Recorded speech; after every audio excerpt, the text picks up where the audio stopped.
we are. The Dates Family Mansion lives right here on Universal Lot. Right. Some of Bel Air's most Only goes about 8 to 10 miles an hour, but if I could get it up to say 88 miles an hour, you know what I do? I bring you all back to the future. I can't do that. What I can do is I can bring you to Hill Valley and Courthouse Square. That's directly in front of us. Well, actually, it's over on the side. Where we were just traveling down, that's where the DeLorean got up to 88 miles an hour, and boom, went back in time. There's the courthouse on your left, Hill Valley. May look a little different from the movie. That's because it became so recognizable, other productions wanted to use it. So they made a few changes, but that is it right there. It was actually the back lot of Courthouse Square that inspired the entire climax to Back to the Future. I had scenes up in the clock tower and that led. You can see some of these sets are still dressed for some of the excitement. Over here on your right-hand side, what looks like a movie theater in Hobbs and Shaw, that was the nightclub. And as we pull through, you'll be able to see that these streets also have, you see some traffic lights and you see some city lights as well. So look at the very bottom as we go by the city lights, because you'll notice it's just extension cords. Yeah, there's grates underneath there that have a extension outlet, and they just plug them in. They can move them up and down along the street wherever it's actually needed. You see some set dressing over on your left-hand side. These streets have also been used for Bel Air. They've been used for Rutherford Falls, The Offer, which is on Paramount Plus, the story of the behind-the-scenes making of the Godfather, the movie, and they've been used as New York. You could definitely imagine these as New York, and that's where my co-host Jimmy Fallon's from. Hey everyone, welcome to New York. I got my start right here in New York on Saturday Night Live. This is actually my old neighborhood. Most of them mountains over there. At home and at home and in the movies, they look much taller. We fool you there. And also, you may notice how those were some of the shortest city blocks you've probably ever been on in your life. We do that on purpose. Look at, we made them all straight. You would see that we've never left the Universal Studios lot. Directly in front of us, that's the main street we were traveling down. And in a couple seconds or so, you're going to see a Universal Studios tour tram come down there. So if the camera's pointed this direction, that would look horrible, right? These streets, as I mentioned, were also used in Chicago, and a very famous movie called The Blues Brothers. Seated, keep your hands and feet inside the tram at all times. No camera lights, please. And hold on to those personal belongings. It gets a little bumpy on our trip to Skull Island, and you can see the adventure already beginning as we work our way down through this cave as we get closer to Skull Island. Once again, everyone, please remain seated. Keep your hands and feet inside the tram. Thanks so much. We really put a lot of thought into the character and personality of the film, and he's so much more than a monster. In fact, he's not a monster.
Good job, everyone.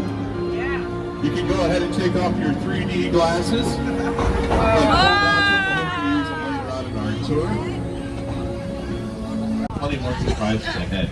During that, I heard a little bit of laughter, I heard some screaming, and I thought I heard a little crying, and that's okay. Listen, I'm not going to say anything.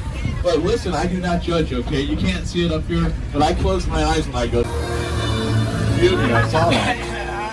Now you know what it felt like to be an actor. If you had a script, they knew what was coming. I was watching you all. You all had no idea. Really wasn't the nicest thing, right? You all were excited to do that. I was watching some of your actions. They were good. Every time you see them, it's like a miracle.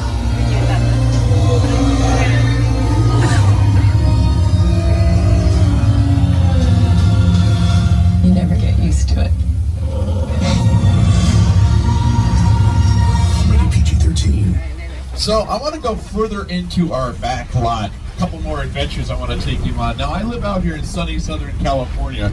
Today is not necessarily one of those perfect days, but what if I have a scene where I needed to storm? How would I do that? Welcome to Old Mexico.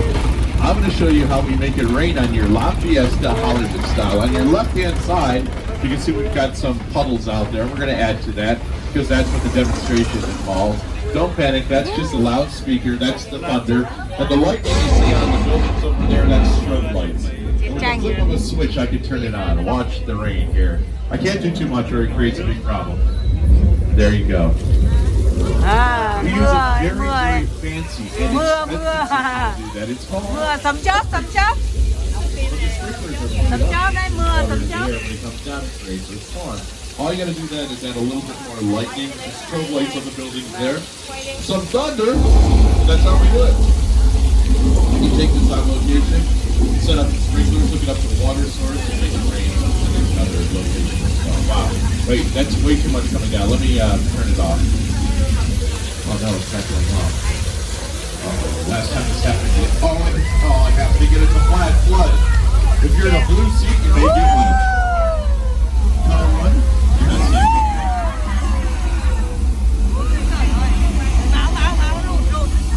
The tour is now approximately halfway mark. I just want to remind everybody to stay seated during the entire tour. The studio's private property. If you drop your phone or you just can't wait to use the restroom, hit the red cord to get my attention. I'll be back to assist you. But do remain seated on the tram. Thanks so much. Nacho Libre fans, take a look around. These sets were used in the film. Lady Gaga and her music video, Judas, just stood in the middle of flash flood. They also did a dance sequence out here from that church. And you're now on the sets of Once Upon a Time in Hollywood, directed by Quentin Tarantino. You may remember that scene where Brad Pitt rides down on his horse, surrounded by his men. He's riding right down here into 6 Points. And this is where, in the film, Brad Pitt drops off Leonardo DiCaprio for a day of work on the TV show Lancer. You'll recognize these facades, but there's one scene I remember really, really well, and that happened over here on your left-hand side. Leo sat on one side of his director's chair, and the other side was Julia Butters, and then they filmed the rest inside. You can peek as we go by. That's called a practical set. You can actually do some filming in there. When we shoot a Western out here, we really have to dress this area up. Look at how my co-host Jimmy Fallon makes it the West. This is where the tram is right now, but look at the difference when you add the music, the props, the actors, cover the asphalt that we're driving on with dirt. It becomes the Wild West. This town ain't big enough for the both of us, Jimmy Fallon. Well, I ain't going anywhere, Jimmy Fallon.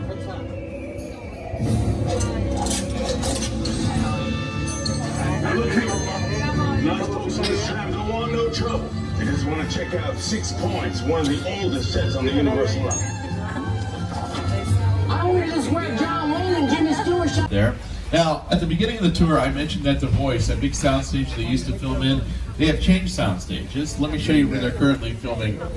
They're over there, the stages across the lake there, the little lagoon. In fact, I got somebody who wants to talk to you about Hey, that. what's up, Studio Tour? I'm Kelly Clarkson from The Voice, and we shoot our show right here in Stage 31, one of the newest stages on the lot, actually. These state-of-the-art sound stages allow us to bring our show to life, from the blinds to the lights and everything in between.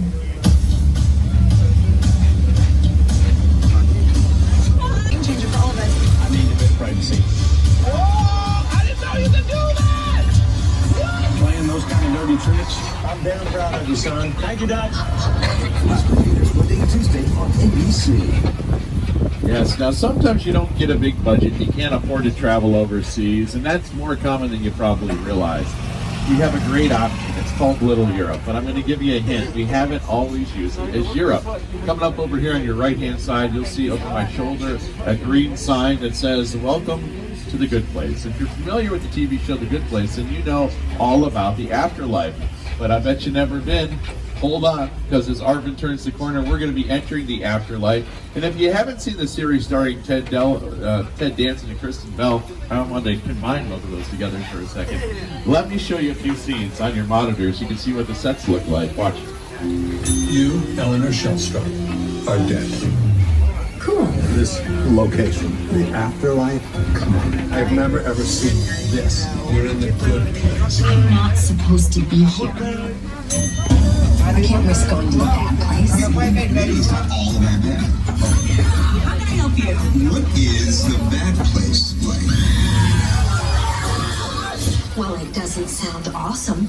But take a look at the afterlife. It looks pretty nice. And you're so close to these facades, you can actually get an opportunity to peek inside and see what they look like. Some of these are, like I mentioned, practical sets, which means you can do some filming inside. In fact, on your left here, the one that from The Good Place said yogurt, yogurt, yogurt. That's a practical set. You can peek inside there. On your right, that alleyway was used in Pirates of the Caribbean. And you can tell that these sets have been out here for a number of years. It's a special spot on our back lot because it's also where our Universal Studios monsters got their start. I'm talking Dracula, Frankenstein, the werewolf. Over here on your right-hand side, we refer to that area as the Court of Miracles. And some of these scenes are actually filmed right there. Listen now, the monster. He's in the woods. Get out the back house. Raise all the men you can. Up to the indoors and wait for me. I'm ready. Cut horses and go.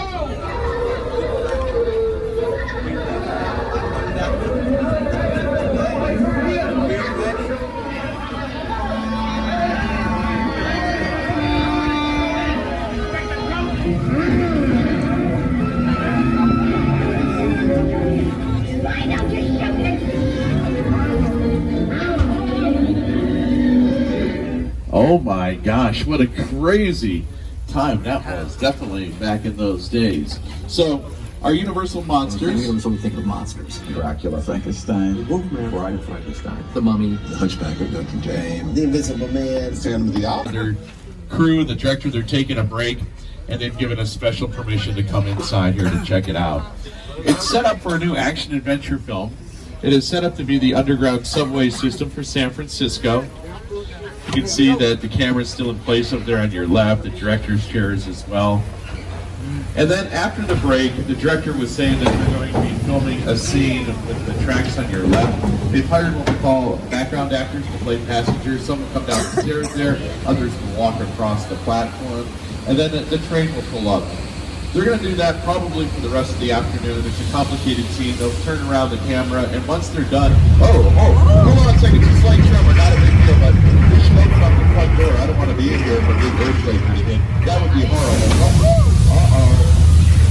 Listen, everyone, stay seated. Hold on to your belongings. We're going to have to ride this out. It could be the big one.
Oh my gosh, what a crazy afternoon we're having out here. I am so sorry. I'm supposed to be keeping you safe, giving you a nice leisurely tour, and putting you in all this danger.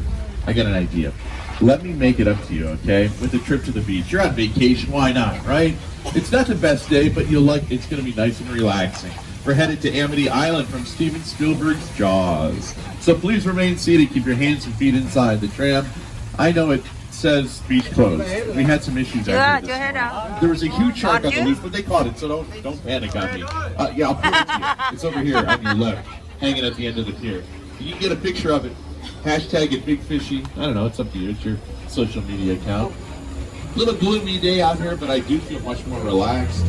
My Fitbit, my heart rate's going down. I'm thinking a little seafood afterwards, bubble gum shrimp, sushi. I don't know. What's everybody pointing at? Oh no! There's another shark. Okay, listen, everyone, stay seated. We're safe on the pier, but I gotta call this in. Give me 1 second. How do I do? What? Oh no! That's my friend George. He's still in the. George, he can't hear. George, get back to the boat. There's a second shark. Oh no, George! He was one of my closest chums. And my ride home. Here's a brave man. He had a lot of guts. They're floating in front of you right now. Keep an eye on that white barrel at the end of the pier. We put some bait underneath there. If it moves, we know the shark is still in this area. And sadly, I think he just got what he wanted, and that was my friend George. Oh, no, there goes the barrel and the pier. What do those cans say? Gasoline? This was a horrible idea, Arvin. Horrible.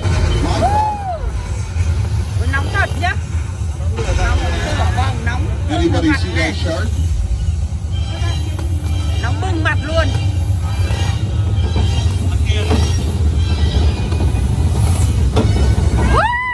Cá mập. Cá mập.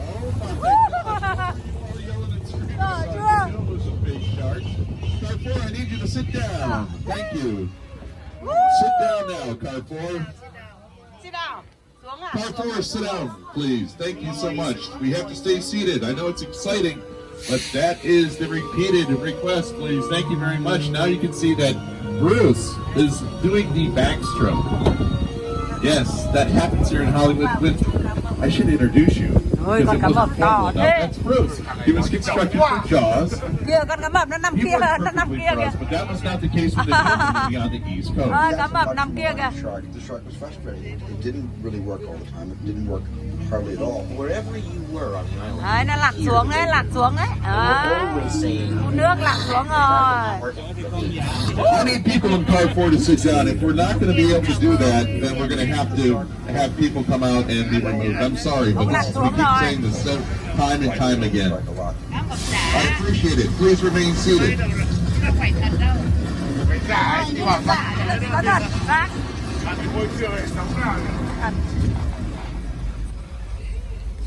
So, if some of you take a look around, this looks familiar, then you may recognize it as Cabin Cove from Murder, She Wrote.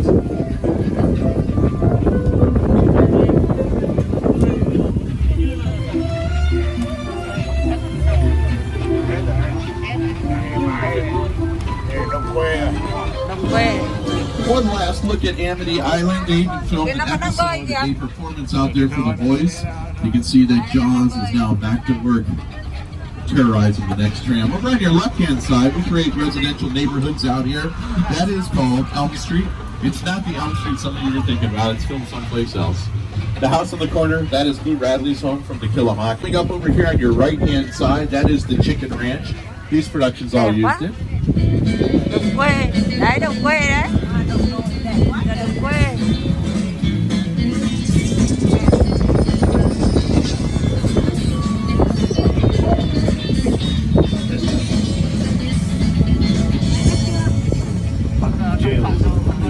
And let's check out one of our residential neighborhoods. So this is normally so popular, they're filming down here a lot. Never Have I Ever on Netflix, they use this neighborhood. It was also for several seasons Wisteria Lane and Desperate Housewives. If there is one thing everyone in suburbia appreciate, it's a good neighbor.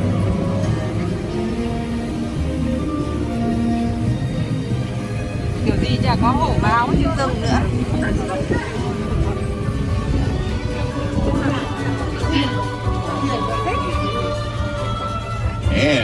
Tom Hanks called this neighborhood home in the Burbs.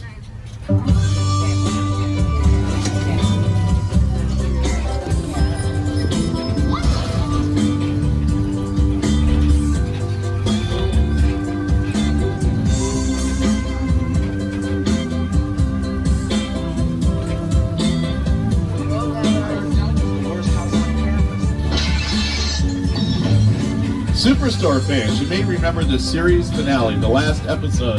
The cast, most of the cast at least, gathered together for a backyard barbecue. That happened right over here in this backyard on your right. As you notice, as we pulled in here, we have our own landscaping crew out here, carpenters, painters. During the days of Desperate Housewives, a lot of these facades became practical sets because the series revolved around what happened on Mysterious Lane, so they did a lot of filming inside here. My little teddy bear buddy, Ted, that's going to be his house in the new prequel. Before that, Leave It to Beaver. It was the Cleaver family home, and directly across the street, the Munsters, 1313 Mockingbird Lane, all in this area. We shot an episode of Impractical Jokers. They do a lot of music videos down here. As I mentioned, they all have backyards, so you can check that out there as well. Now, we're going to pull out of Colonial Street, and we're going to start heading toward our back lot.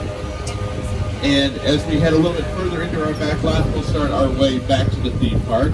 This area is known as Wilderness Road. It was used for an episode of 911 starring Angela Bassett. There was a scene where kids were headed to prom in a limousine. They didn't make it. They got into an accident. They created the accident and rescue out here on Wilderness Road. It's also, when we're talking about picture cars, the very...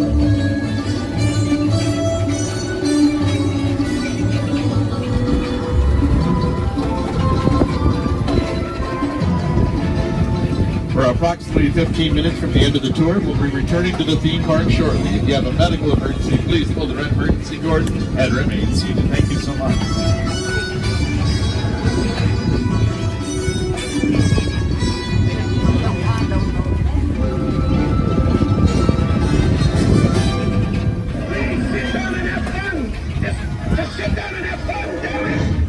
Yes, and we spotted a few more picture cars coming up over here on your right-hand side.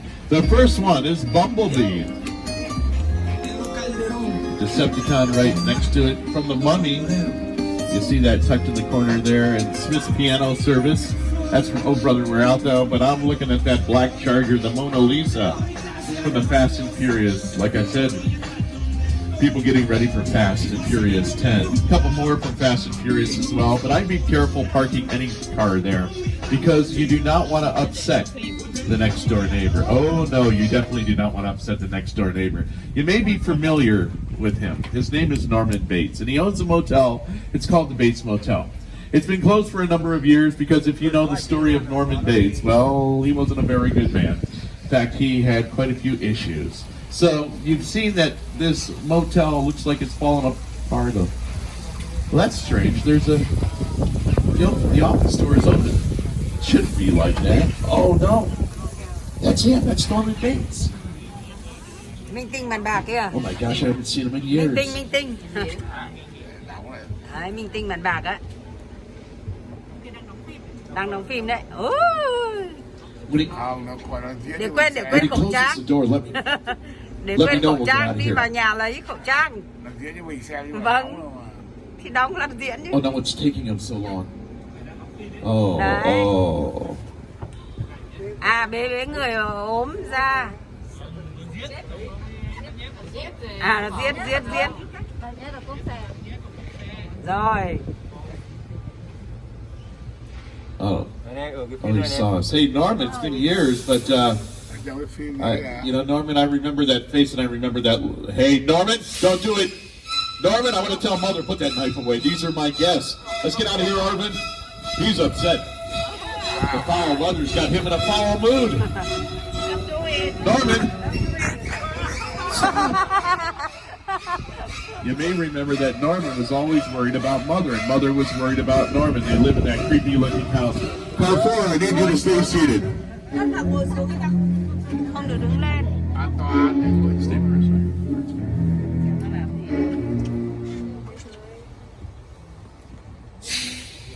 So you may remember that Norman lived in that creepy-looking house. That creepy looking house is coming up over here on our left-hand side. It's one of the original sets from the movie Psycho.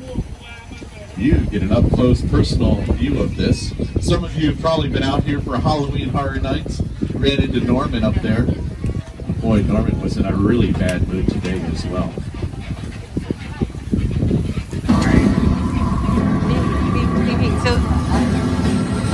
Now, welcome to Steven Spielberg's set, War of the Worlds. You can see how massive this is and all the detail that went into it. Keep this in mind as we travel through. All of this was created for what turns out to be about a 4-minute part in the actual film. All of this for 4 minutes. Let me play a short scene, you can see what it looked like in the film. Chiến tranh đấy, chiến tranh. The airplane crash is a perfect example of a Đây bên set này chiến tranh này. that is all designed around a vision that Steven. He's like, yeah, to sit down to talk about the War of the Worlds. That thought, what if the 747 goes down right in a big neighborhood? Because it's just something you don't see. You're doing good. You're doing great. Keep your eyes on me. Listen, listen, I want you to close your eyes, okay? Okay, I'm closed.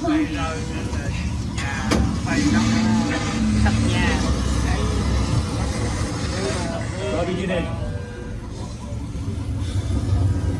Get in. So that is a real 747 plane. It had been retired, it was being stored in the desert. Production wanted for about $60,000. They cut it up into pieces, shipped it out here to California, and that cost $200,000. Steven Spielberg, director of this film, and many here that we produced at Universal Studios. When I was about, I don't know, 16. And Universal's been fortunate to work with generations of finding directors throughout the years. We've talked about a lot of them during this tour, like Alfred Hitchcock and Steven Spielberg. These are some of Steven Spielberg's films from Universal throughout the years. And now we're thrilled to partner with Academy Award-winning writer-director Jordan Peele. In just a moment, we'll be taking you to Jupiter's Claim, the actual sets from his new sci-fi thriller Nope. And here to tell you about these sets is the director and writer himself, Mr. Jordan Peele. Movie magic only happens when a team of collaborators, often in the hundreds, work together to take an impossible notion and bring it to life. Thế giới hoạt hình. This is Jupiter's Claim, a nostalgic, small-time Southern California amusement park owned by former child star Ricky Juke Park.